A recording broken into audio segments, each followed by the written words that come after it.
ہمارے گاؤں میں عیسائیوں کا ایک ہی گھر تھا۔ اس گھر کی ایک ادیڑ عمر عورت کا وقت نزاع قریب آیا تو گاؤں کے ایک معزز اور دیندار بزرگ چند نمازیوں سمیت مسجد سے ہی ان کی عیادت کے لیے تشریف لے گئے۔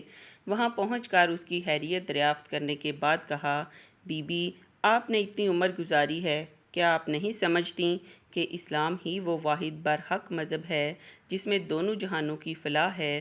وہ بولی، تمہارا مطلب ہے میں تمہارا کلمہ پڑھ لوں؟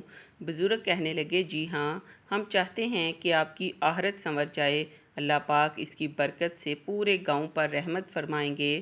وہ کہنے لگی، پڑھ لیتی ہوں کلمہ، لیکن مجھے کس نبی کا کلمہ پڑھاؤ گے؟ نوری نبی کا یا نبی بشر کا؟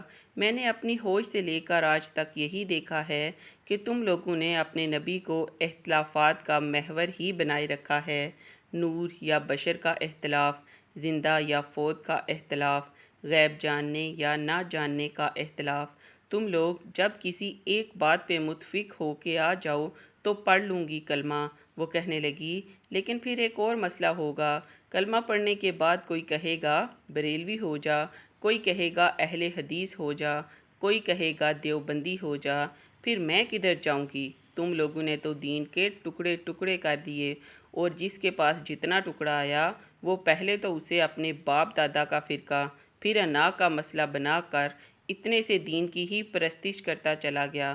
پہلے خود تو اپنے باپ دادا کی بجائے اپنے نبی کے دین پر آ جاؤ، پھر میں بھی تمہارا دین قبول کر لوں گی۔ وہ بزرگ اپنا سا منہ لے کر رہ گئے، ان کے پاس کہنے کو کچھ نہیں بچا تھا۔